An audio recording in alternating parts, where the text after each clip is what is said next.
in India, the Dalai Lama has caused a big problem because he boasts about eating meat.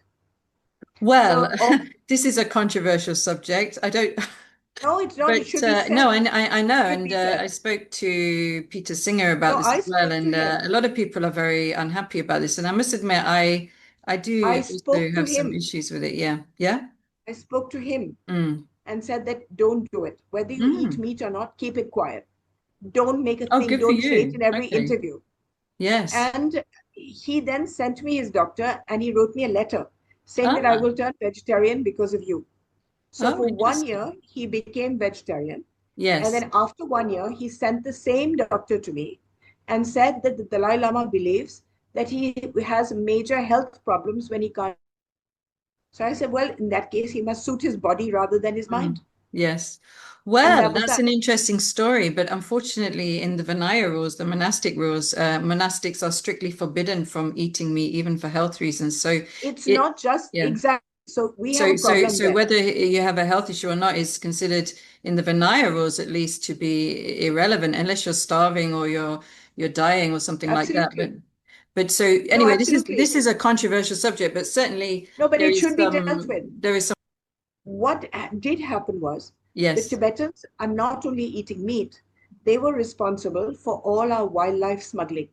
They used to kill the tigers, send them to Tibet, and in return get a deer, which was made into a shawl here called the shatush. Mm. Now, at one point, I became so upset that I decided to campaign to throw the Tibetans out of India. And at that point, the Dalai Lama then sent me this letter saying I'll become vegetarian because I was making a big song and dance of it. Mm. Interesting, yeah. However, however, as God would have it, or as the universe would have it, the Karmapa came along. Now, the Karmapa is, I think he'd be in his 30s now, but the Yes, man is like an angel sent from God. absolutely, yeah. There is something so powerful and so spiritual Mm. about this young man. As soon as he came, I think he was 16 or 17 Mm. That's right, from yeah. China, he immediately started talking about vegetarianism. Exactly, yeah. And because of him, a large number of Tibetans became vegetarian. Yes, that's right. The And including second thing, myself, actually, I was in India at that time when he gave a teaching under the Bodhi tree at Bodh Gaya about he was taking a lifelong vow of vegetarianism, and we were all asked to take it with him, and I did as well. So yes, it had a huge effect on that culture, but he also was a lot of people didn't he was the like him for beginning. it as well. So it kind of also made him some enemies, I feel, because within that tradition, there were a lot of people and monks eating meat, as you say. You know, there was the example of the Dalai Lama, and so when he came out as very like talking about vegetarianism, I think it also created some people within the community who were not so happy about that he was saying that. But you're right. I think it was incredible. Now, with the Bhutan issue, then, so going on to the sort of So then banning what happened? No, slaughterhouses, so which hang is on. this the, Shall I yeah, go on. finish? Yeah.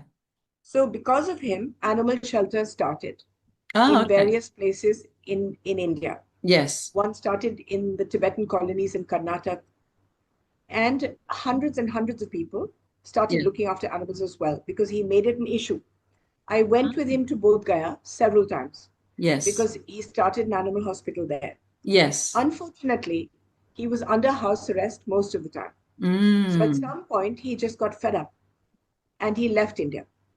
And Mm. now I'm told he's in Japan, but I'm not sure. Mm. But I wish he would come back to India because he Mm. was changing the whole community. Absolutely. See, the Yeah. second thing that I need to say is that when the Buddha said, Mm. don't eat meat, I mean, and go and beg for your food, he it would tend to mean specifically that you cannot have Buddhist monasteries in which food is catered to you. Mm. So all these Ladakh, monasteries and all the ones in Darjeeling and all the ones wherever the Tibetans are, actually live in places where these things are given to them. And I don't think the Buddha meant for food to be given to you pre-cooked No. meat to eat. Yeah. Then in one particular case, the Tibetans in Ladakh would take cows right up to the top of Mm. mountains and throw them down and say, we didn't kill them, the gravity killed them. Mm. Now that has stopped, Yes. but because of the karmapa. Wow, that's very interesting because I follow the Karmapa. He's actually my So main do I. guru.